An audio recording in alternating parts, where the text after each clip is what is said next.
le titre de ce dont nous allons parler ensemble. Alors malheureusement, dans un contexte de distanciel, c'est pas toujours très facile d'organiser l'échange, hein, qui est quand même un peu le but de la PM, bien sûr. Mais on va essayer, moi je vais parler pendant un moment, et ensuite Thierry, avec l'art qu'on lui connaît, saura vous faire rebondir sur ce que j'ai dit, échanger entre vous, peut-être me poser des questions, voilà. Enfin, sentez-vous très libre, bien sûr, hein. Un petit commentaire sur le titre, qui est en 3 mots. Alors, crise au pluriel, parce que, bon, voilà, c'est, je dirais, une chose, là, le changement est l'être naturel du réel, l'être naturel du monde, hein. Le monde n'existe que parce qu'il change. Et d'habitude, ce changement se produit à un rythme ou dans un nombre de domaines qui fait que nous pouvons nous adapter. Et puis, il y a des moments, et ce n'est pas le premier, celui que nous vivons, c'est pour ça que j'ai mis un S à crise, il y a des moments où le changement, je dirais, à la fois s'accélère et semble se généraliser. Et à ce moment-là, nous avons du mal à nous adapter. Et c'est ça qu'on appelle une crise. Une crise, c'est quand le changement qui est l'être naturel du monde se généralise et s'accélère simultanément. Et là, nous avons un peu de mal. Alors les plus brillants parmi nous, évidemment, s'en sortent, mais les un peu plus lourdingues comme moi, voilà, on a un peu de mal. Puis avec l'âge, évidemment, ça devient peut-être aussi plus difficile, je ne sais pas. Mais des crises, il y en a eu, hein. Vous parliez de librairie tout à l'heure, j'ai la joie de connaître, enfin, et d'avoir une longue amitié avec Françoise Nyssen, celle qui s'occupe d'Actes Sud, qu'elle a hérité de son père Hubert, et puis d'avoir un très bon ami libraire qui s'appelle Yannick Poirier, la librairie de Channes au 125 du boulevard du Montparnasse. Et c'est vrai que au début de notre pandémie, je leur ai dit, vous savez, il y a quelqu'un qui a parlé de la pandémie fabuleusement. Alors, bien sûr, Albert Camus, il ne s'agit pas non plus de négliger Camus, mais le vieil angliciste que je suis et dont Thierry vous a parlé, il y a un livre qui l'a toujours fasciné, c'est un livre de Daniel Defoe. Alors, Daniel Defoe, on connaît parce que c'est l'auteur de Robinson Crusoe, qui est peut-être le premier roman moderne. Mais il a écrit un autre livre qui s'appelle Journal de l'année de la peste et que Folio vient de rééditer.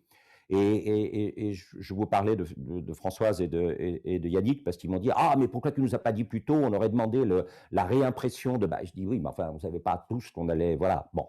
Parce que c'est un livre fabuleux que Defoe a écrit, je crois que c'est 25 ou 30 ans après la grande peste de Londres en 1665, peut-être même 35 ans.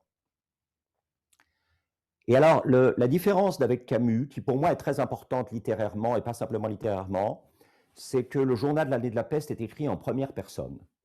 C'est-à-dire que vous avez un londonien qui tout d'un coup commence à s'apercevoir que dans Londres, il se passe des choses. Et ça, pour moi, c'est vraiment génial. C'est-à-dire cette idée d'avoir fait vivre l'arrivée et le développement de la peste à Londres en 1665. Alors, juste comme ça, vous allez dire que je passe mon temps à faire des… Mais c'est vrai, c'est comme ça, j'ai toujours fait comme ça. L'inspection générale m'avait dit un jour que j'étais incapable de faire un cours structuré, ce qui est probablement vrai. Voilà. Bon.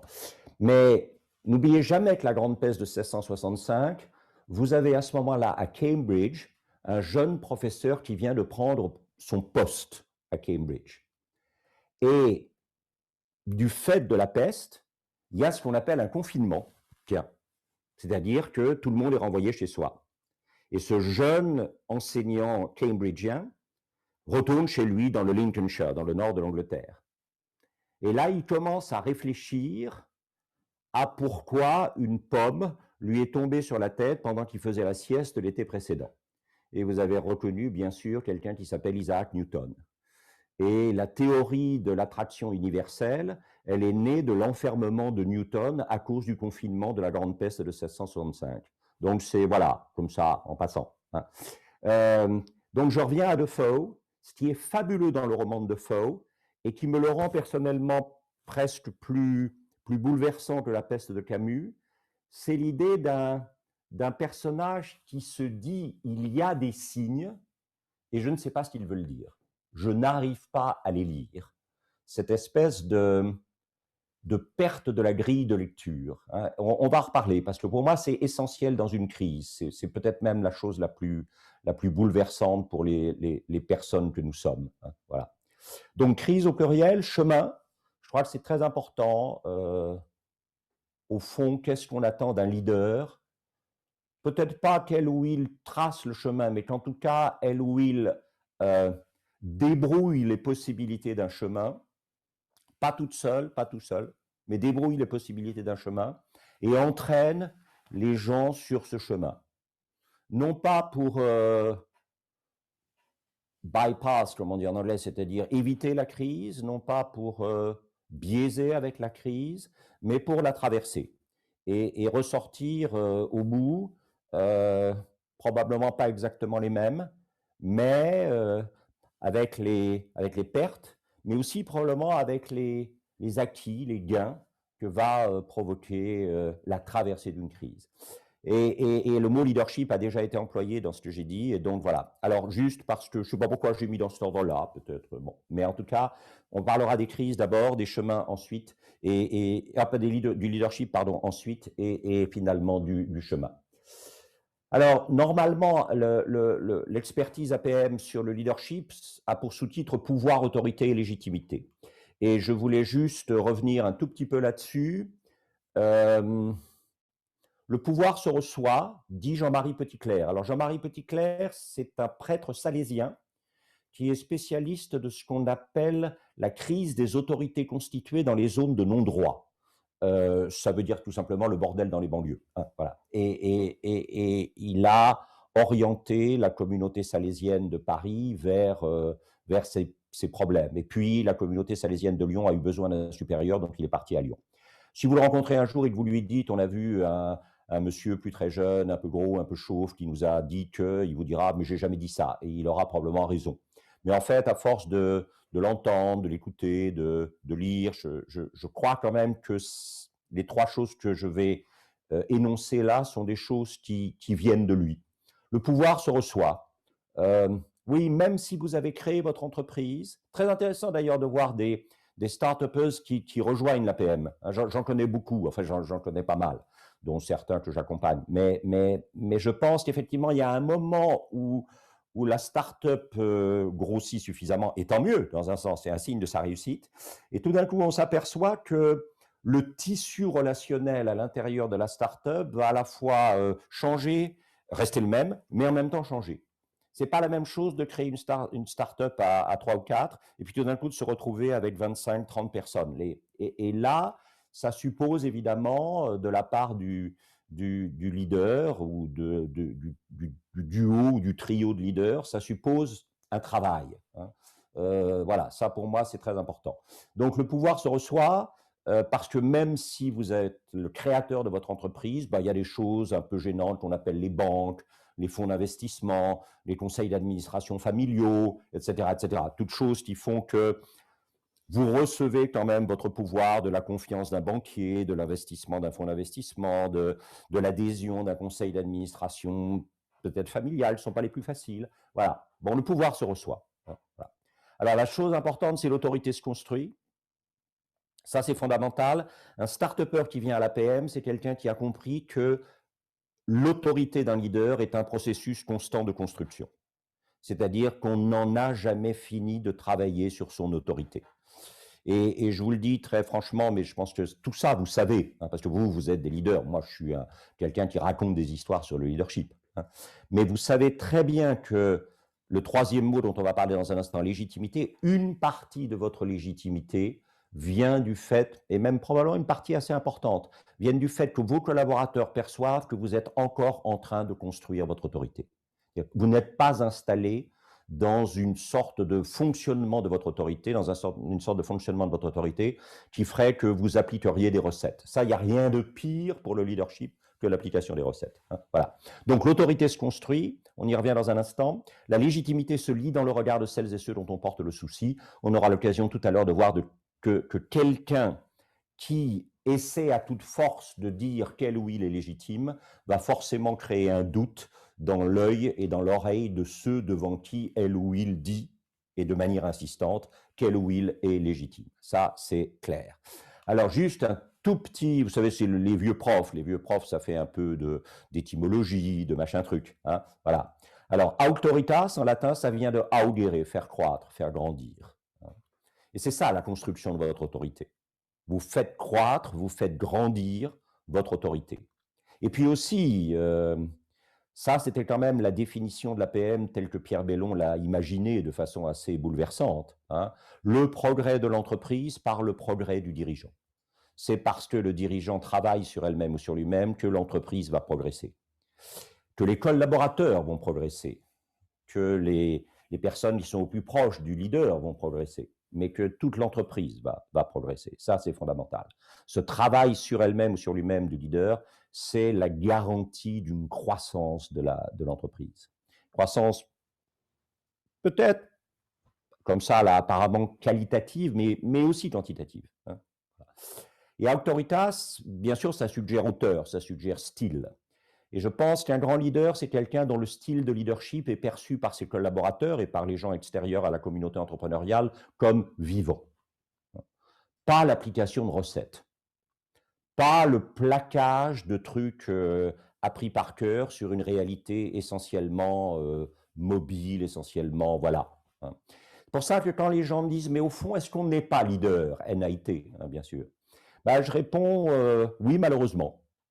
Il y a des gens qui, je crois, effectivement, pour des raisons X, Y ou Z, parce qu'ils sont les fils d'eux, parce qu'ils ont été, voilà, tout ça, parce qu'ils ont lu des choses, parce qu'ils ont réfléchi à des choses. Mais il y a peut-être des gens qui sont nés leaders, voilà, tout à fait.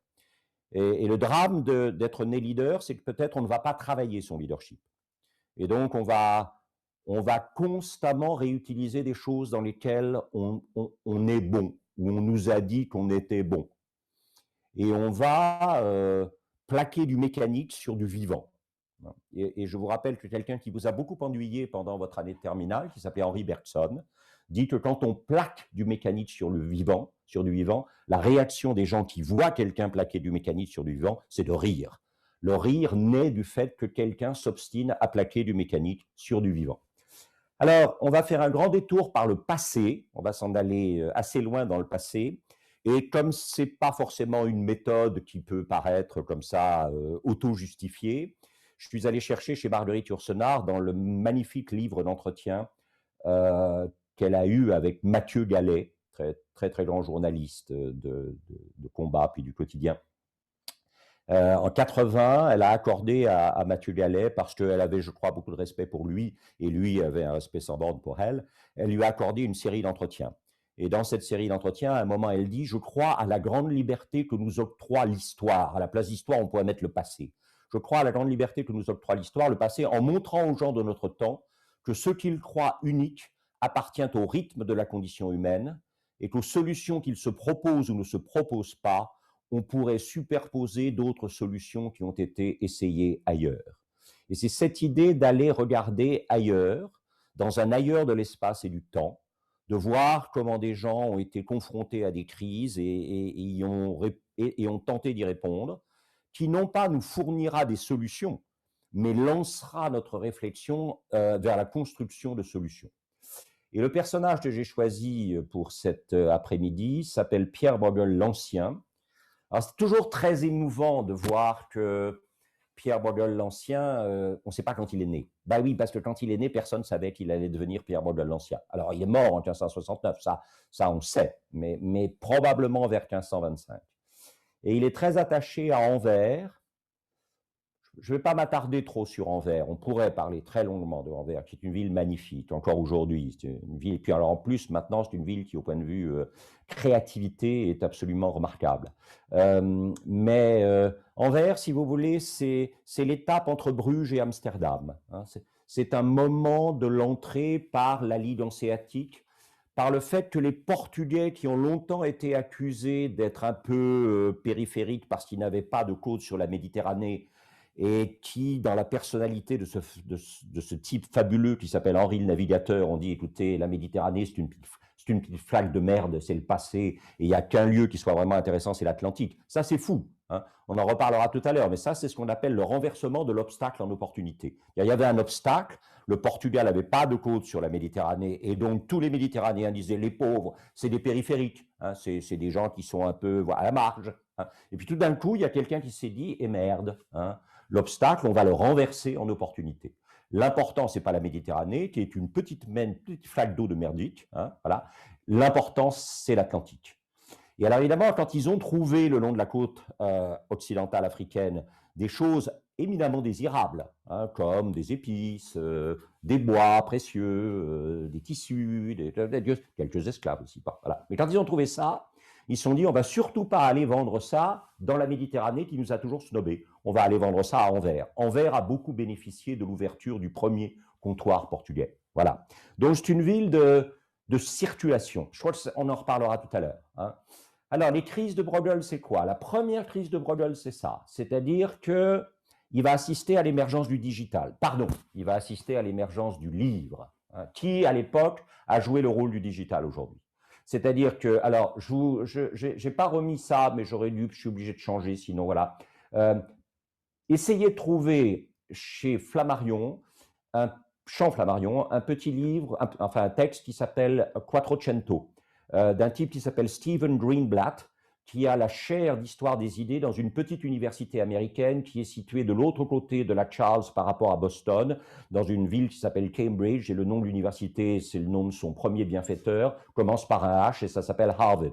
Et Stephen Greenblatt, qui a écrit une magnifique biographie de Shakespeare et qui donc enseigne l'histoire des idées à Harvard, a écrit en anglais un livre qui s'appelle The Swerve, hein, c'est-à-dire effectivement l'embardé. Hein. Et il raconte l'histoire de jeunes intellectuels florentins qui, au début du XVe siècle, en avaient marre d'être dans un monde dont, disons, l'organisation autour du divin leur paraissait complètement fausse. Et ils se sont mis à chercher dans des monastères des manuscrits du De Natura Rerum de Lucrèce. Alors Lucrèce, vous savez, c'est un vieux latin qui disait que le monde, c'était que des atomes. Hein, et que, par exemple, un homme, c'était un rassemblement, une femme, un homme, un être humain, c'était un rassemblement d'atomes. Hein. Le jour où les atomes ont décidé de vivre ensemble, ça s'appelle la naissance. Et puis il y a un moment dans l'histoire où les atomes disent « Oh ben non, maintenant ras-le-bol, on va s'en aller ailleurs ». Et à ce moment-là, ça s'appelle la mort. Hein. Les atomes ne sont plus d'accord que sur une seule chose, comme disait Brassens, la rupture. Hein, ils s'en vont. Et ça, évidemment, ce n'était pas un livre, ce n'était pas un manuscrit qu'on trouvait très facile. Il y avait que les monastères où il y avait des manuscrits, et vous pensez bien de ce manuscrit-là, qui dénie toute intervention divine dans l'existence du monde, ben, il était plutôt dans les réserves. Hein. Et le livre est passionnant parce qu'il explique comment on faisait. Et comment on faisait? Ben, si vous vouliez un livre à l'époque, vous étiez obligé d'aller dans un monastère et de le recopier vous-même, ou si vous aviez un peu de fric, il fallait payer quelqu'un qui allait recopier le manuscrit pour vous, parce que vous ne pouviez pas sortir le manuscrit original du monastère, il fallait le copier sur place. Et c'est ce que vous voyez ici. Et puis, il y a eu, voilà, bien sûr, hein, il y a eu Gutenberg. Lui aussi, on ne sait pas trop quand il est né, parce qu'à l'époque, on ne savait pas qu'il allait devenir Gutenberg, ou parce que je ne savais pas à quoi le nom de Gutenberg serait associé. Il est mort en 1468. Alors, ceux d'entre vous qui vont souvent en Chine ou qui ont des amis chinois, vous savez que quand on leur parle de Gutenberg, ils ont toujours un petit sourire entendu. Hein. Et si vous demandez pourquoi, ils hésiteront à vous répondre, mais si vous insistez, ils finiront par vous répondre. Et ils vous feront remarquer que la date de mort de Gutenberg, 1468, c'est quand même 600 ans après le premier livre imprimé en Chine. Hein. C'est-à-dire que les Chinois ont imprimé leur premier livre 600 ans avant la mort de Gutenberg. Donc c'est normal que quand on leur parle de Gutenberg, il y ait un petit sourire. Hein. Mais quand même, en 1452-55, Gutenberg a imprimé environ 180 exemplaires de la Bible. Je ne sais pas si vous imaginez le nombre de copistes qu'il aurait fallu pour produire 180 exemplaires de la Bible en 3 ans. Du premier mot du premier chapitre de la Genèse au dernier mot du dernier chapitre de l'Apocalypse. Hein. Il aurait fallu du monde. Et ça, voilà, c'est aussi un des intérêts d'Anvers. À Anvers, vous avez un extraordinaire musée de l'imprimerie qui est en fait l'imprimerie et les locaux et les lieux d'habitation d'une famille. Christophe Plantin, c'était un Tourangeau. Il était né à Tours, mais il avait des sympathies pour la réforme, hein, pour le protestantisme. Moi, je ne parle jamais de protestantisme, je parle toujours de réforme, pour la réforme. Puis à un moment, il s'est dit, tiens, ouh, c'est bien la réforme, mais ça commence à sentir un peu le chaud. Hein. Donc il a pris ses petites affaires et puis il est parti s'installer à Anvers. Sa fille a épousé un jeune Anversois qui s'appelait Balthazar Moretus et ils ont fait une entreprise familiale qui s'appelait Planta Moretus, qui est aujourd'hui un musée. Pourquoi j'ai choisi cette image? Parce que vous voyez à travers les fenêtres, là, c'est pas les verts pâturages qui entourent un monastère que vous voyez. C'est la rue d'une ville. Et de la rue de cette ville, vous pouvez pousser une porte et entrer dans ce qui était la librairie de l'entreprise Planta Moretus. Ils avaient une librairie, bien sûr. Hein. Vous pouvez mettre 3 francs 6 sous sur le comptoir et vous pouvez partir avec votre livre. Je ne sais pas si vous vous rendez compte de la différence entre partir avec votre livre après avoir mis 3 francs 6 sous sur le comptoir et être obligé d'aller copier un manuscrit dans un monastère ou de faire copier un manuscrit dans un monastère. Alors vous me direz aujourd'hui, vous avez tous les livres que vous voulez sur votre tablette ou même évidemment sur votre portable. Hein. Et nous sommes aujourd'hui effectivement dans quelque chose qui en plus va peut-être encore plus vite et peut-être encore plus bouleversant, mais voilà. Hein. Autre manière de communiquer. Alors, dans la vie de Bruegel, il s'est passé des trucs complètement fous. Le mec que vous voyez là, c'est Nicolas Copernic. C'est un prêtre polonais.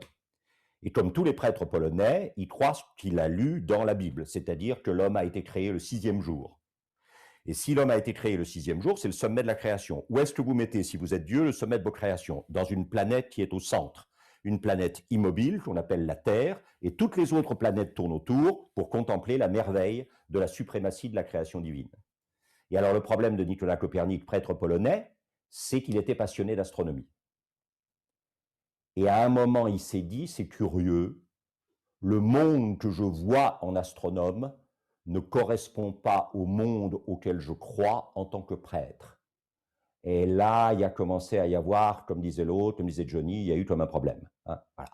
C'est pour ça qu'en 1543, sur son lit de mort, vous vous souvenez, Plantin, peur de chauffer un peu, Nicolas Copernic, il avait peur de chauffer un peu aussi. Hein, et donc, il a publié son livre De Revolutionibus Orbium Coelestium, de la révolution des globes célestes, en 1543 sur son lit de mort. Comme ça, il s'est dit, si par hasard ils veulent me déterrer pour me brûler, bon, c'est moins grave. Hein. Et vous voyez, ça, pour moi, c'est très important. Une crise, ça vient aussi de ce qu'on refuse de voir et on préfère croire. Croire, c'est rassurant, parce que ça vous installe dans des choses que vous connaissez, que vous savez faire. Voir, évidemment, c'est se soumettre à la perturbation de la mobilité du visible. Hein. Oui, ben oui, bien sûr. Regardez ça, par exemple. Hein. Dubaï en 1960. En 1960, tout le monde croyait que Dubaï, c'était le trou du cul du monde. Et aujourd'hui, si vous allez à Dubaï, ben, vous voyez un peu autre chose. Il faut faire attention quand même à ça, parce que la grande question, c'est où est-ce qu'il se passe des choses dans le monde aujourd'hui? À Paris, bien sûr. Ah, pas si sûr que ça. Voilà. Bon. Et regardez par exemple ça aujourd'hui, ben oui, entre ce qu'on voit et ce qu'on croit. Hein. Vous croyez peut-être que les méthodes d'investissement aujourd'hui sont les mêmes qu'il y a quelques années. Ceux d'entre vous qui sont dans la finance, vous savez bien que les règles ESG, qui sont à la fois la RSE plus encore d'autres choses, eh bien, c'est ce qui gouverne aujourd'hui l'investissement. Et si on avait dit à des investisseurs professionnels il y a 20 ans qu'un jour il y aurait des choses comme ESG, ils vous auraient dit, mais ça va pas la tête. Voilà. Et puis, en 1543, vous avez aussi, c'est en ça que c'est une année fabuleuse. Hein. 1543, vous avez un mec qui s'appelle Vézal, qui écrit un bouquin qui s'appelle De Humani Corporis Fabrica, de la structure du corps humain, et il vous dit, alors, hein, on vous a raconté des tas de choses sur le fonctionnement du corps. Moi, la seule chose que je peux vous dire, c'est que vous ne pourrez comprendre comment ça marche que si vous enlevez la peau pour voir comment c'est à l'intérieur, ce qu'on appelle la dissection, qui normalement était interdite. Hein. Et deuxièmement, effectivement, il y a probablement des choses invisibles dans le corps qui ont un impact absolument fabuleux sur le fonctionnement du corps. Hein. Et c'est vrai que cette invisibilité, elle sera réduite un siècle plus tard par un autre Hollandais qui s'appelait Van Leeuwenhoek, qui a inventé le microscope et qui vivait et qui connaissait, ça c'est fou, ça pour moi c'est des trucs absolument fabuleux. Il vivait dans une ville qui s'appelait Delft et il connaissait un type qui passait son temps à faire des peintures, qui s'appelait Vermeer. Hein, voilà. Il a même été son exécuteur testamentaire. Regardez aujourd'hui, hein, ben Elon Musk, il est partout. Il est même à l'intérieur du corps pour faire des choses, mettre ce qu'on appelle la puce cervicale. Hein. Alors, bon, voilà. Hein. C'est 1984 d'Orwell, c'est Brave New World, c'est tout ce que vous voudrez. Hein. Mais c'est vrai que voilà, le corps est en train de changer. Hein. Voilà, et ça, il l'a vécu, notre Bruegel. Hein. Alors Bruegel ne nous intéresserait pas pour les chemins, parce que c'est surtout pour les chemins qu'il va nous intéresser. Il ne nous intéresserait pas s'il n'avait pas assumé la crise. Des gens qui n'ont pas traversé la crise et qui vous disent « je vais vous dire comment traverser la crise », ça faut fuir tout de suite. Hein. Seuls sont légitimes pour dire comment on peut essayer de traverser une crise ceux qui ont traversé cette crise, ceux qui ont traversé des crises, pardon. Hein. Et là, le tableau que vous voyez, il n'est pas au Musée royal des Beaux-Arts à Anvers, il est dans un petit musée privé qui est le résultat d'une collection privée, mais qui est ouvert tous les jours au public. Et ce tableau s'appelle Margot l'Aragée, il a été peint par Bruegel en 1561. Et je voudrais que vous regardiez à gauche du tableau, et vous allez voir un truc absolument étonnant. Hein. C'est-à-dire qu'à gauche du tableau, vous avez un paysage qui est un visage. Alors c'est vrai que c'est ça qu'on appelle une anamorphose, et on y reviendra plus tard, mais quand même. Je vous ai mis à droite la couverture d'un bouquin écrit par le plus grand exégète jésuite de la deuxième moitié du XXe siècle, Paul Beauchamp, qui est une réflexion sur le premier chapitre de la Genèse. Et il dit comment est-ce que Dieu crée? Dieu crée en séparant ce qui était mélangé de manière chaotique, ce qu'on appelle le tohu-bohu dans le premier chapitre de la Genèse. Et Dieu a séparé les eaux d'en haut des eaux d'en bas, la pluie de la mer. Dieu a séparé quoi? Même si on ne savait pas à l'époque que probablement la pluie, c'était finalement la mer sous un autre angle. Mais bon, peu importe. Le grand luminaire du petit luminaire, le soleil de la lune. Pour créer, il faut séparer. Et puis, il faut hiérarchiser. Hein. Le minéral, le végétal, l'animal, l'humain. Alors, à cause de cette hiérarchisation, l'homme s'est cru comme le maître du reste. Il est simplement l'intendant du reste, ce qui n'est pas la même chose. Et si vous regardez ici, évidemment, vous avez une image absolument étonnante. Un accident du paysage qui devient un visage, un œil, avec une paupière qui est un volet, des sourcils qui sont des urnes ou des jarres sur lesquelles sont posés des oiseaux. Et puis dans le nez, vous avez dans la narine de droite pour nous, de gauche pour le visage, un scorpion qui est en train de rentrer. Et dans la partie de la narine de gauche, droite pour le visage, vous avez l'oiseau de Pallas Athéna, la chouette, c'est-à-dire peut-être une allusion à la sagesse, le mélange du mal et de la sagesse. Hein. Donc on a affaire, la crise, c'est l'illisibilité du réel. Le réel est devenu illisible. Je pensais savoir lire le réel, je ne sais plus. Pourquoi? Parce qu'il y a une décréation du monde. Ce qui était séparé et ordonné commence à se remélanger et l'ordre de lecture n'est plus le même. Et puis vous avez ça. Alors ça fait allusion inévitablement à quelqu'un que Bruegel connaissait et qui lui posait problème, qui était Bosch, qui est la génération précédente, né à Bois-le-Duc, Ergotenbosch, aujourd'hui un tout petit peu au nord de la frontière entre la Belgique et la Hollande. Et c'est vrai que, voilà, un des ressorts extraordinaires de Bosch, c'est la perte d'échelle. C'est-à-dire que des animaux à la fois s'humanisent et deviennent énormes, et des humains deviennent tout petits. Et ça, c'est caractéristique de la crise. C'est-à-dire que la crise, c'est ce qui va changer les échelles. Des choses qui étaient très importantes deviennent complètement secondaires, des choses qui étaient secondaires deviennent très importantes. Voilà. Et puis troisièmement, regardez ça. Ça, qu'est-ce que c'est? C'est de l'écorce d'arbre, c'est un œuf crevé au milieu, c'est une harpe qui sort de l'œuf, c'est un singe qui se promène sur la harpe, c'est une araignée qui joue sous les cornes de la harpe. Comment vous appelez ça? Je ne sais pas. Et c'est ça le problème. On est dans l'innommable. On ne peut pas nommer. Or, le bon docteur Sigmund nous a dit une fois pour toutes que ce que nous ne pouvions pas nommer, c'est ce qui a du pouvoir sur nous et ce sur quoi nous n'avons pas de pouvoir. Et alors là, méfiez-vous. Là se produit quelque chose d'extrêmement dangereux. Vous voyez à droite l'affiche que Lord Kitchener, le ministre anglais de la guerre pendant 14-18, avait fait plaquer sur les murs d'Angleterre, puisqu'il n'y avait pas de service militaire, on ne dépendait que du volontariat, et Kitchener disait aux jeunes Anglais « Your country needs you », votre pays a besoin de vous. Et regardez la couverture que The Economist a fait dans son dernier numéro d'avril, dernier, où vous avez quelqu'un qui dit « Your country needs me ». C'est ça le problème. C'est qu'en temps de crise, quand nous faisons l'expérience de l'innommable, je n'arrive pas à nommer les choses, des gens vont arriver qui vont vous dire « Ah mais moi je vais nommer à ta place ». T'emmerde pas à essayer de nommer, non, non, moi je vais nommer à ta place. Hein. Et comme j'aurai nommé à ta place, après tu pourras travailler pour moi, tu pourras me servir, puisque j'aurai nommé ce que tu ne savais pas nommer. Hein. Ça, il faut faire très attention à ça. Hein. Voilà. Et du coup, vous avez là George Stoker, qui est un peintre que j'aime infiniment, peintre américain qui, à la fin des années 40, a résisté à la tentation de l'abstraction, c'est-à-dire qu'il n'a pas effectivement voulu basculer dans l'abstrait. Et n'ayant pas voulu basculer dans l'abstrait, évidemment, il est resté figuratif et donc il a disparu des écrans de la critique d'art américaine. Il n'a réapparu qu'il y a environ 20-25 ans et à ce moment-là, George W. Bush a dit c'est mon peintre préféré. Ce qui n'a pas été facile non plus pour George Stuka. Mais si vous regardez ça, c'est extrêmement intéressant. Ça s'appelle Government Office, bureau gouvernemental. Et c'est vrai, regardez comment l'espace des bureaux et l'espace des boutiques et des endroits où on va chercher des documents ou remplir des documents a été changé par le retour des hygiaphones. Et là, on vous dit bien, le danger du pouvoir, c'est que le pouvoir vous voit sans que vous puissiez le voir. Si ça vous rappelle une histoire d'article 24, vous verrez qu'on est en plein dedans. Le pouvoir vous voit sans que vous puissiez le voir. Et c'est ça le danger absolu. Et en temps de crise, le pouvoir a tendance à se cacher et à faire en sorte qu'il vous voie sans que vous puissiez le voir. Voilà. Alors, il faut se méfier en temps de crise de quoi? Comme on ne sait plus où on en est, une des grandes tentations, c'est la violence. Vous voyez Margot l'enragée ici, elle a son casque, sa cuirasse, son épée, et d'une certaine manière, elle vous dit, pas de panique, les femmes et les enfants derrière, moi d'abord. Et en plus, évidemment, si vous regardez attentivement, elle a son panier, et dans son panier, vous n'avez pas les boîtes de pâtes et les rouleaux de papier hygiénique, mais presque. C'est-à-dire que les deux grandes caractéristiques de la crise, c'est, première tentation, c'est la violence, et essayer de compenser la fragilité de l'être par l'entassement de l'avoir. On entasse de l'avoir pour se consoler d'un être fragile. Deuxième chose, en temps de crise, vous allez voir surgir effectivement des gourous qui vous diront que vous ne voyez pas, mais que voient.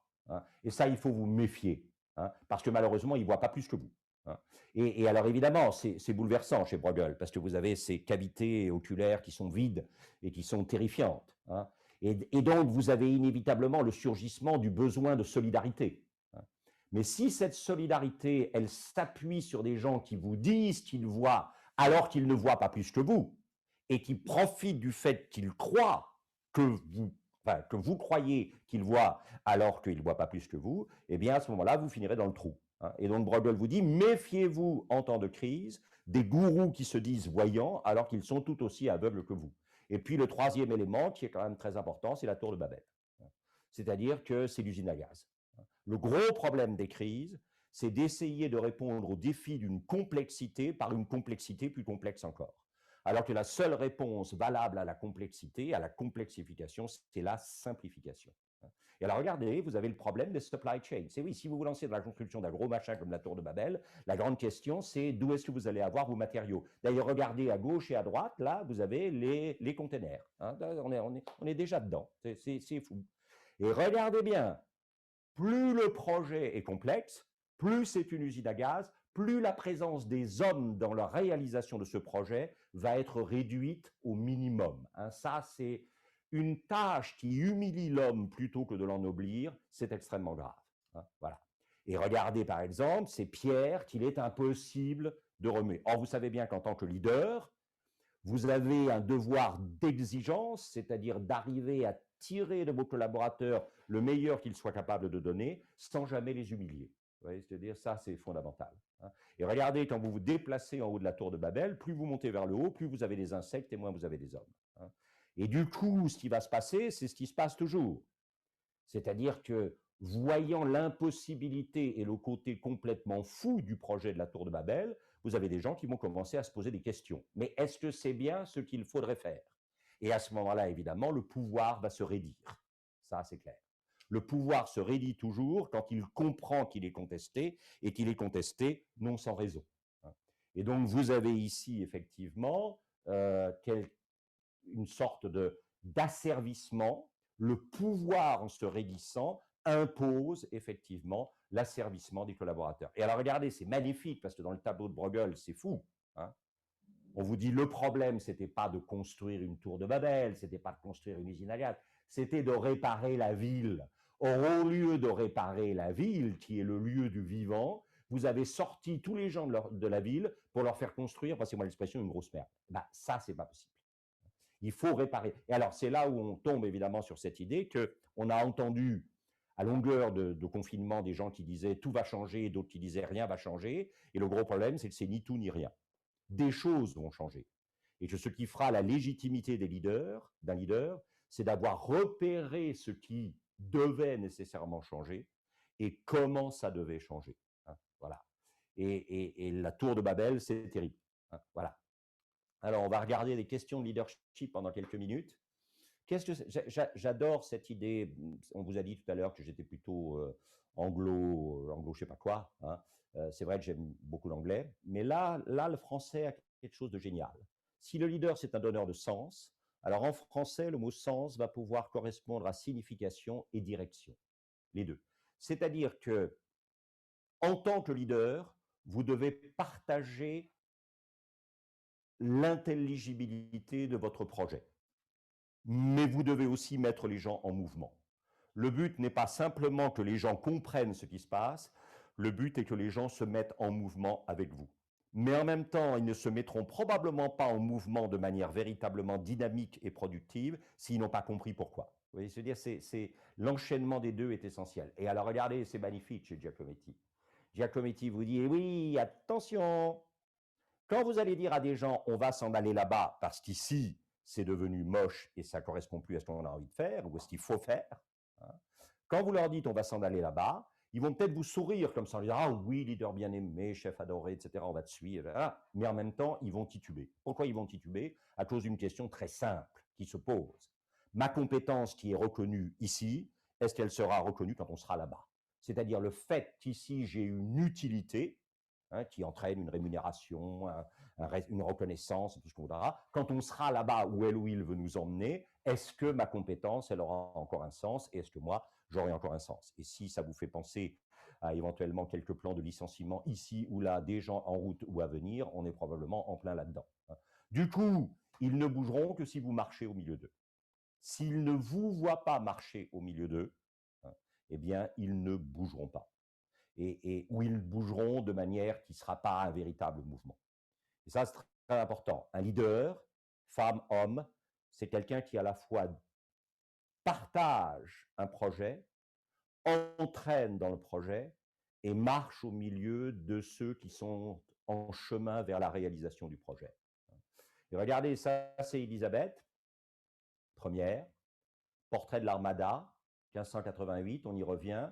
Regardez, elle est née en 1533, le 7 septembre, elle mourra le 24 mars 1603, 70 ans de vie, et elle va régner pendant 45 ans, 1558-1603, ce qui est pratiquement exceptionnel. Hein. Alors, juste un tout petit regard. Hein. Voilà, ça c'est le portrait de papa et de ses 3 enfants. Et regardez, Élisabeth, elle est dans la position la plus merdique, parce qu'au centre, vous avez papa et fiston. Alors, le fils est plus jeune que les 2 sœurs, mais comme c'est un garçon, il va succéder le premier à papa. Et donc, sur le chemin de la succession, il y a d'abord le demi-frère plus jeune, 1547-1553. Dieu merci, à la mort de papa, il devient roi, sous le nom d'Édouard VI, mais il ne durera pas plus de 6 ans. Et donc ensuite, il faut toujours regarder ça du point de vue d'Henri VIII. Non pas qui est-ce qu'il a à droite pour nous, mais qui est-ce qu'il a à gauche pour nous. Parce que si c'est à gauche pour nous, c'est à droite pour lui. C'est sa fille aînée, c'est Marie Ier, Marie Tudor, la fille de Catherine d'Aragon, qui va essayer de restaurer le catholicisme romain en Angleterre après la réforme anglicane de son père. Elle monte sur le trône en 1553, à la mort de son demi-frère, elle meurt 5 ans après. Et là, pour Élisabeth, c'est le grand moment qu'elle attendait. Elle a attendu 11 ans, je vous le rappelle. Hein. Elle est là, à droite, bien sûr, à gauche pour son père, puisqu'elle est qu'une fille, et en plus, la cadette des filles. Et donc, à 25 ans, elle a attendu 11 ans, et du coup, il se passe un problème. Elle a tellement attendu qu'elle a fini par douter de sa propre légitimité ou par se demander si les gens ne douteraient pas, quand elle finirait sur le trône, par douter de sa propre légitimité. Et du coup, elle révèle qu'elle doute de sa légitimité en faisant un portrait qui est complètement fou. C'est-à-dire qu'on est dans un portrait qui ne s'ouvre pas sur le réel et qui n'insiste que sur une seule chose, c'est l'accumulation névrotique des attributs légitimants. Ouais, oui, il n'y a que des attributs, et d'une certaine manière se pose la question de savoir si par hasard dans ce portrait, il n'y a pas trop de signes et trop peu de sens. Parce qu'au fond, la grande question, c'est qui est-ce que tu cherches à convaincre de ta légitimité par tout ça, par ton globe, par ton sceptre, par ton collier, par ta couronne, par ton manteau d'hermine, etc. Qui est-ce que tu cherches à convaincre de ta légitimité? Et les gens les plus intelligents répondront probablement, pas nous, toi. C'est toi. Et ça, il y a malheureusement pas pire que quand un leader révèle qu'elle ou il est en train de se convaincre de sa propre légitimité, au détriment généralement des collaborateurs. Hein, ça, c'est clair. Regardez bien ça. Ce n'est pas un visage, c'est un masque. Et ceci pose la grande question du fait que, effectivement, un leader a à sa disposition un visage et un masque. Alors, surtout, le masque n'est pas une figure d'opacité derrière laquelle se dissimuler. Le masque, c'est le rôle. Tout leader a à la fois une identité, ce qu'on appellera plus tard un corps privé, et puis un rôle. Et si l'identité est incarnée par un visage, le rôle est incarné par un masque. Et dans toutes les grandes sociétés théâtrales, les acteurs portent des masques pour qu'on ne s'intéresse pas à l'anecdote de leur visage, mais pour qu'on perçoive quel rôle ils jouent et comment, avec d'autres rôles, l'interaction de ces rôles va produire du sens. L'entreprise, c'est un lieu où l'interaction des rôles produit du sens. Ça, c'est clair. Et ce n'est pas une question d'opacité encore une fois. Et je pense que les start-upers, tout ça parce que c'est des amis start-upers que j'accompagne qui me disent ça, ils m'ont dit, un jour on a compris qu'on ne pouvait plus être simplement dans l'identité, dans le visage, mais qu'il fallait être dans le rôle et dans le masque. Parce que, voilà, la taille faisait que le développement des préoccupations, des enjeux, etc., faisait que. Et là, vous avez ce très beau portrait de Lorenzo Lippi qui est au musée d'Angers. Lippi, c'est un descendant de la famille des Lippi, grands peintres florentins du 15e, 16e. Et là, on vous dit, quand vous savez faire la différence entre le visage et le masque, c'est une source de fécondité. La grenade avec tous les grains ouverts, c'est un symbole de fécondité chez Cesare Ripa. Visage, masque, identité, rôle. Et puis regardez bien, dans les rois, hommage à Marc Bloch, vous le savez, qui a été traîné de sa chaire à l'université de Strasbourg, de sa chaire d'histoire à l'université de Strasbourg, pour être tué dans les camps. Marc Bloch, dans les rois thaumaturges, il vous dit qu'est-ce que c'est qu'un leader? Qu'est-ce que c'est qu'un roi? Il y a toujours une dimension thaumaturgique. Le leader est responsable de la santé de la communauté, de la manière dont fonctionne l'entreprise. Et pour ça, il doit avoir un talent de guérisseur, mais pour ça, attention, il doit aussi avoir un talent de chirurgien. Et ça, c'est dramatique. Parce que ce talent de chirurgien, que vous n'avez peut-être jamais eu à utiliser jusqu'à maintenant, vous allez peut-être devoir l'utiliser dans les mois qui viennent. C'est ce qu'on nous annonce, en tout cas. Et ça ne sera plus votre visage et votre identité qui seront en cause. Ça sera évidemment votre rôle et votre masque dans le chirurgien. Mais vous ne pouvez pas ne pas être thaumaturge si vous êtes leader. Regardez bien ça, elle a les cheveux déployés sur les épaules, ça veut dire qu'elle est vierge dans l'iconographie de la période. Vous le savez, la première colonie britannique réussie sur la côte américaine s'appelle la Virginie, en l'honneur de la Reine Vierge, fondée par un type qui s'appelait Sir Walter Raleigh et qui était son amant. Il n'y a pas un tout petit problème là. Ben non, il n'y a pas de problème si vous faites référence à ce qu'on appelle la théorie des deux corps du roi. Les deux corps du roi, c'est cette idée que le leader, le roi, la reine, a deux corps, un corps public et un corps privé. Et le voilà, Sir Walter Raleigh. Et si vous reprenez effectivement ce livre qui s'appelle Les deux corps du roi et dont le nom de l'auteur m'échappe évidemment pour le moment, qui est un Polonais exilé aux États-Unis à la fin des années 30, et ça va me revenir. Il est aussi l'auteur d'une biographie extrêmement importante de Frédéric de Hohenstaufen. Vous voyez, ça c'est très important. Dans son corps privé, si elle s'était mariée, Élisabeth aurait été soumise à son mari parce que saint Paul dit quelque part que les femmes doivent être soumises à leur mari comme l'Église est soumise au Christ. Mais dans son corps public de reine, son mari n'aurait pu être au mieux que son premier vassal. Et la distorsion entre le fonctionnement du corps public et le fonctionnement du corps privé, elle n'a pas voulu affronter ça. Et donc, elle ne s'est jamais mariée. Voilà. Et évidemment, voilà, vous avez, aux yeux de vos collaborateurs, ils ne vous le diront jamais comme ça, mais aux yeux de vos collaborateurs, vous avez et un corps privé et un corps public. Votre corps public, c'est ce qui dit ce que l'entreprise doit faire. Votre corps privé, il est vu tous les jours dans le quotidien de l'entreprise. Et qu'est-ce qu'ils cherchent à faire vos collaborateurs, même s'ils n'y pensent même pas, mais ils sont sans arrêt en train de vérifier si ce que dit votre corps public, c'est aussi ce que votre corps privé est vu comme faisant. Et quand il y a une coïncidence entre la parole de votre corps public et le fonctionnement vu quotidiennement par les collaborateurs de votre corps privé, quand il y a une coïncidence, cette coïncidence, elle a un nom qui s'appelle l'exemplarité et qui est la source principale de la légitimité. Il n'y a pas de plus grande source de légitimité que l'exemplarité du leader. L'auteur des Deux corps du roi, c'est Kantorowicz. Voilà. Hein. Et alors, regardez bien, si vous êtes uniquement à gauche, visage, identité, corps privé, légitimité, charismatique, vous êtes dans ce que mon vieux maître et ami Roland Barthes appelait le poisseux du sentimental.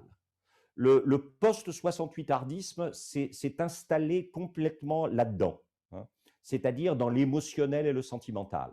Hein. Or, je suis désolé, l'entreprise est le lieu des émotions et sentiments, mais pas de l'émotionnel et du sentimental. Et puis au contraire, si vous voyez bien qu'en bas de la première colonne, celle de gauche, vous pouvez mettre un mot genre démagogie. Si vous prenez la colonne de droite, ce que vous mettrez en bas, c'est formalisme. Tu joues ton rôle, je joue le mien, on ne s'emmerde pas. Or, si tu joues ton rôle et je joue le mien, ça veut dire qu'il n'y a pas d'engagement. Le leader ne déclenche pas ce qu'on appelle en anglais commitment. Or, un certain nombre de théoriciens du leadership anglo-saxon disent que ce qui détermine la légitimité du leader, c'est sa capacité à elle ou à lui à déclencher justement du commitment. Pas le ou, mais le est. Hein. Ce qui fait un leader, c'est sa capacité à passer d'une colonne à l'autre en suivant, en fonction des besoins des collaborateurs, du collaborateur à un moment donné de l'entreprise. De quoi un collaborateur qui passe 4 fois devant la porte ouverte de votre bureau dans la journée, hein, il est probablement plutôt à la recherche de la colonne de gauche. Il a besoin de votre visage, de votre identité pour rebondir, elle ou lui. Par contre, en tant que leader, il vous arrivera de devoir mettre le masque pour expliquer non pas ce que vous voulez vous, mais ce qui est l'exigence de l'entreprise qui transcende chacune et chacun de ceux qui lui appartiennent. Et ça ne se fait pas par caprice, parce qu'il faisait beau ce matin, parce que votre partenaire vous a embrassé avant de partir, parce que, etc. Mais ça se fait à cause du service. Parce que si ça se faisait par caprice, de temps en temps, vos pauvres collaborateurs subiraient l'impact de la colonne de droite sans avoir jamais compris pourquoi ils ont à subir ça. Rappelez-vous quand même que le leader est toujours un émetteur de signes et que quand par hasard, elle ou il détecte un échec de la communication, le leader légitime va se remettre en cause, elle ou lui, en tant qu'émetteur, avant de contester le récepteur. Un vrai leader va, en cas de friture sur la ligne, s'interroger sur elle ou lui en tant qu'émetteur avant de remettre en cause le récepteur. Et puis n'oubliez jamais, vous ne serez jamais décodé comme vous avez encodé. Ça fait partie de ce que j'appelle la part incompressible de souffrance qui est au cœur de tout leadership. Vous encodez des messages, ils ne seront jamais décodés comme vous les avez encodés. Ça, c'est bon. Ce qui veut dire quoi? Ce qui veut dire que vous devez éviter la dérive du décodage. Et pour éviter la dérive du décodage, il faut que votre encodage soit aussi rigoureux que possible. Si vous encodez vos messages de manière non rigoureuse, ne vous plaignez pas de la dérive du décodage qui aura prise sur eux. Et la voilà, regardez-la bien, elle est sur la ligne de partage entre l'ombre et la lumière pour sa communauté. À droite, pour elle, vous avez les bateaux anglais vainqueurs. À gauche, pour elle, vous avez les bateaux espagnols défaits. Et un leader, c'est ça. D'ailleurs, elle a tellement aimé cette idée que 4 ans plus tard, elle a refait faire un portrait. Ce qui est fascinant chez Élisabeth Ier, c'est que comme elle est partie d'une conception de son rôle de souveraine complètement folle, Dieu merci, elle a évolué dans cette conception et elle a ponctué cette évolution de portraits où elle montrait à ses collaborateurs et aux ambassadeurs étrangers qu'elle était en pleine évolution. Et là, vous le voyez, elle est les 2 pieds sur l'Angleterre. À gauche pour nous, à droite pour elle, il y a le soleil et la lumière dont elle est responsable pour sa communauté.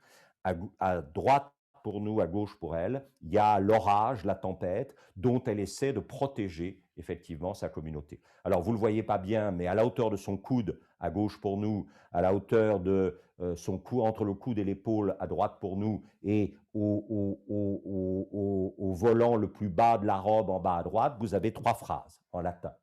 Alors, ces 3 phrases, vous l'avez rêvé, on vous les a traduites. Elle donne sans attendre de retour. Elle peut se venger, mais ne le fait pas. En rendant, elle augmente.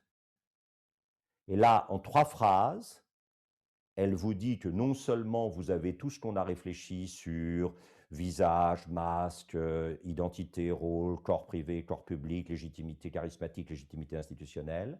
Mais vous avez une autre source de légitimité pour le souverain, pour le leader, c'est la légitimité de compétence qui commence par la générosité. Un leader doit être généreux pour être légitime. Et puis regardez ça, c'est fou. Et oui, si vous êtes une île, il vous faut des bateaux. Si vous avez besoin de bateaux, il vous faut du bois. Et si vous avez besoin de bois, il faut planter des forêts. Papa avait commencé à planter des forêts, elle a continué à planter des forêts. Ça, c'est ce que j'appelle la vision et le long terme. Une fois que vous avez le bois, la grande question, c'est quel type de bateau vous construisez. Et là, vous avez tout un tas de gens qui disaient « Ah, c'est chaud ». Parce qu'évidemment, pourquoi on construit des bateaux? On construit des bateaux parce qu'au XVe siècle, l'Angleterre s'est engluée dans une guerre civile entre deux clans aristocratiques, les York et les Lancastre, qui se sont disputés la couronne. Et pendant ce temps-là, l'Espagne et le Portugal se sont emparés du monde. Or, quand vous êtes une île et que d'aucuns s'emparent du monde pendant que vous avez le dos tourné, ça pose un problème. Et donc, dès qu'on a pu construire des bateaux pour aller sur la mer, c'est-à-dire aller finalement mettre au défi les Espagnols et les Portugais, eh bien, qu'est-ce qu'on a fait? La grande question, ça a été quel type de bateau on fait. Et il y a des gens qui ont dit, on va faire des bateaux, des gros galions comme les Espagnols. Et elle a répondu, vous êtes un peu con. Parce que les Espagnols, qu'est-ce qu'ils mettent dans leur gros galion? Ils mettent l'or du Mexique et l'argent du Pérou. Nous, on n'a ni le Mexique ni le Pérou. Non, au contraire. Il faut faire des petits bateaux de course extrêmement rapides qui rattraperont les gros galions et qui leur piqueront leur or et leur argent. Ah, mais on ne pourra jamais prendre tout l'or et tout l'argent. Non, ça c'est vrai, dit-elle. Mais le peu d'or et le peu d'argent qu'on prendra, ça sera toujours mieux que rien. En philosophie, un tout petit peu, c'est toujours sans commune mesure avec le rien. Et en 1577, vous avez effectivement un manuel de navigation. Donc, vous voyez, on est toujours dans une pratique éclairée par une réflexion théorique et dans une réflexion théorique vérifiée par une pratique. On ne peut pas être que dans le théorique, on ne peut pas être que dans le pratique quand on est un leader. Un leader qui ne serait que dans la pratique et ne regarderait pas de temps en temps vers la théorie, alors pour vous, aucune inquiétude, vous êtes à la PM. Hein, bon. Mais qui ne regarderait pas de temps en temps vers la théorie ne serait pas un vrai leader. Et un leader qui ne serait plongé que dans du théorique ne serait pas un leader non plus. Et regardez, celui qui a écrit ce livre, c'est John Dee, qui était, je vous le rappelle, pour l'un d'entre vous, l'astrologue de la reine. Voilà, c'était quelqu'un qui... Bon. Vision et long terme, moyen, savoir-faire, technique. Et puis alors ça, qui est fabuleux, ce portrait de 1579, où elle a une vague couronne sur la tête, mais elle n'a plus de sceptre, elle n'a plus de... Elle a quoi à la main? Elle a un tamis. Et le tamis, ça sert à quoi? Ben, ça sert à choisir ce que vous voulez garder, ce que vous voulez jeter. Et en termes de relations humaines, de ressources humaines, ça s'appelle le recrutement, tout simplement. Ce qu'elle est en train de vous dire, c'est qu'on juge un leader à son recrutement, à qui elle prend auprès d'elle et de qui elle n'a pas besoin. Ça, c'est très intéressant.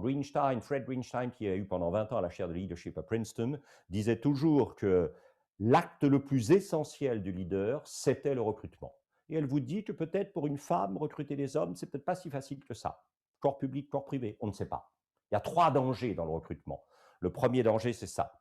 Paweł Kuczynski, extraordinaire dessinateur polonais contemporain, qui vous montre bien que le digital, c'est comme la langue vue par Ésope, la meilleure et la pire des choses. C'est-à-dire, c'est la meilleure des choses si ça ouvre sur l'ailleurs, la différence. C'est la pire des choses si ça contribue à l'uniformisation du monde, à la standardisation du monde. Et vous voyez, si par hasard vous avez les têtes qui dépassent, vous avez toujours la tondeuse à gazon qui est là pour faire disparaître les têtes qui dépassent. Le danger du recrutement, c'est la standardisation. L'autre danger du recrutement, George Tucker, que nous avons vu tout à l'heure, vous le voyez bien, c'est quoi ce danger-là? C'est la siloisation. Qu'est-ce que c'est qu'un grand leader? Un grand leader, c'est quelqu'un qui défait des cloisons, qui démonte des cloisons, qui fait circuler, qui permet à tout le monde de s'enrichir de ce que les autres... Et c'est vrai qu'en ce moment, on a un problème. Parce qu'au fond, quand même, le digital et Zoom et tout ça, ça a un tout petit côté siloisé. Tous nos visages enfermés dans des écrans juxtaposés, c'est un peu un problème. Et puis, troisième truc, ça c'est fondamental. Je ne l'écrivais pas dans le temps, puis il y a des clubs APM qui ont dit qu'il faudrait que le vieux travaille un peu et qu'il écrive. Et c'est quoi? C'est la dictature du process. Qu'est-ce que c'est qu'une entreprise? Au départ, une entreprise, c'est toujours une intuition prophétique. Le monde pose des questions. Un entrepreneur, je pensais aux start-upers tout à l'heure, un entrepreneur, c'est quelqu'un qui dit « Tiens, le monde a posé une question, mais moi, je crois que je saurais répondre à cette question. » Et pour répondre à la question, vous allez évidemment mettre en place des process. Et les process, c'est quoi? C'est des vecteurs d'énergie qui vont permettre garantir le passage de l'intuition à la production. Et alors maintenant, je vais vous dire quelque chose que vous savez par cœur, mais qu'il faut se répéter sans arrêt. Il est de la nature de tout process, à l'origine de son histoire vecteur d'énergie, de commencer un jour ou l'autre de cette histoire à confisquer une part sans cesse croissante de l'énergie qu'il est censé transmettre. Ça, c'est fondamental. Un process est indispensable à une communauté entrepreneuriale jusqu'au jour où il devient extrêmement dangereux pour cette communauté entrepreneuriale. C'est-à-dire qu'il a fini, pour assurer sa propre survie, par confisquer une part mortelle de l'énergie de l'entreprise. Et on débouche sur ce paradoxe qui est exprimé ici, et on ne va pas s'arrêter longtemps, rassurez-vous, c'est que, évidemment, sans la vigilance du leader, ce n'est plus le process qui est au service de l'entreprise, c'est l'entreprise qui est au service du process. Et vous voyez que sans vigilance du leader, vous avez trois petites lettres, trois lettres majuscules, SDH, ce que j'appelle le strabisme divergent heureux du leader. Les deux yeux du leader ne peuvent jamais regarder dans la même direction. Un œil du leader doit être sur l'accomplissement des process, sans lequel il n'y a pas de communauté. L'autre œil du leader doit être sur le pourrissement des process. C'est ce pourrissement menace l'avenir de la communauté. Et Platon savait ça dans le politique. Il vous dit attention, si vous voulez recruter, eh bien, n'oubliez pas que le leader, certes, est un pasteur qui entraîne ou qui pousse de derrière, mais que le leader est aussi un tisserand. C'est quelqu'un qui fait un pas de côté et qui regarde comment croiser les compétences pour renforcer la toile. Ça, c'est très important. L'aspect tisserand du leader est un aspect auquel on pense rarement, hein, mais c'est fondamental pour Platon dès le 5e siècle avant Jésus-Christ dans le politique. Hein. Et il vous dit, les différences essentielles qu'il faudra tisser ensemble, c'est les conquérants et les occupants. Si vous n'avez que des conquérants dans votre entreprise, ils vont avancer, avancer, avancer. À un moment, ils se retourneront, ils verront que rien n'a suivi et la conquête s'effondrera d'elle-même. Si vous n'avez que des occupants, des gens obsédés du process, des gens obsédés de l'organisation, eh bien, cette organisation pourrira sur elle-même parce qu'elle ne sera pas constamment en devoir de renouvellement à cause de l'énergie dynamique des conquérants. Et le gros problème d'Élisabeth, c'est ça. C'est qu'elle va réussir à donner un exemple de leadership fabuleux. Quand les bateaux espagnols vont arriver dans la Manche, elle va envoyer au bord de la Manche lui. Lui, c'est un occupant tisserand. Vous ne le ferez jamais monter sur un bateau. Mais il sait tout ce dont on a besoin sur la côte, les vivres, les munitions, les canons, les boulets, les voiles, les cordages, le bois, les rames, les marins, les officiers, tout ce dont on a besoin. C'est un occupant parfait et c'est un tisserand parfait. Il rassemble sur la côte tout ce dont on va avoir besoin pour faire face aux Espagnols. Et évidemment, face à lui ou avec lui, vous avez besoin évidemment d'un conquérant pasteur. C'est Francis Drake, qui est le Magellan anglais. C'est lui qui effectivement a été le premier Anglais à faire le tour du monde en bateau. Et il est le pasteur, il entraîne et il conquiert. Mais il ne pourrait pas entraîner et il ne pourrait pas conquérir s'il n'avait pas derrière lui le travail du tisserand et de l'occupant. C'est la conjonction des deux qui fait la puissance d'Élisabeth. Et là, Effingham, c'est l'homme du somewhere, l'organisateur, l'occupant. Drake, c'est l'homme de l'anywhere, le découvreur, le conquérant. Et là, vous avez la référence au fameux livre dont tout le monde commence à parler maintenant, de David Goodhart, qui s'appelle The Road to Somewhere, publié en 2017. Vous avez dans les sociétés développées contemporaines, en particulier occidentales, une fracture de la société entre les somewhere, qu'on appelle les gilets jaunes ou qui votent Trump, et puis les anywhere, que vous pourrez décrire comme Macron et les connectés. Et cette fracture au centre des sociétés occidentales, elle est évidemment extrêmement dangereuse. Parce que l'atout du somewhere, c'est l'enracinement, son drame, c'est l'enfermement. L'atout de l'anywhere, c'est la mobilité, son drame, c'est l'hors-sol. Et la grandeur d'un leader, c'est de rassembler l'enracinement du somewhere et la mobilité de l'anywhere. Cette coincidentia oppositorum, cette coïncidence des contraires dont parlait effectivement Nicolas de Cuse. Et regardez bien là, elle n'avait absolument pas envie de faire une carrière de chanteuse pop, je vous rassure tout de suite. Mais ce qu'elle vous dit, c'est qu'elle est responsable de l'harmonie de la communauté, elle, Élisabeth Ier. Et comment elle peut être responsable de l'harmonie de la communauté? En rassemblant des différences, et de préférence des différences assez opposées, pour en faire des complémentarités plus riches. Un leader, c'est une femme ou un homme qui sait rassembler des différences assez tendues pour en faire des complémentarités d'autant plus riches. Voilà. Et on va terminer avec ce merveilleux moment de Giuseppe Arcimboldo, hein, que peut-être vous connaissez déjà. Il était le peintre de cour de Rodolphe II à Prague. Rodolphe II est un des souverains les plus fascinants de toute l'histoire de l'Europe occidentale et centrale. Arcimboldo était italien, c'était son peintre de cour, et peut-être vous connaissez déjà ça. Hein. Et ça, évidemment, Arcimboldo vous dit, ben, si vous n'êtes pas agile, vous ne comprendrez jamais ce que j'ai essayé de faire. Et qu'est-ce que c'est que cette agilité? Eh ben, ça consiste devant un tableau comme ça à faire le poirier. Vous allez mettre vous allez mettre vos mains par terre et vous allez lancer vos pieds en l'air. Et quand vous allez être dans la position du poirier, regardez bien le tableau d'Arcimboldo et vous allez voir ce qu'il va faire. La nature morte va se renverser en présence.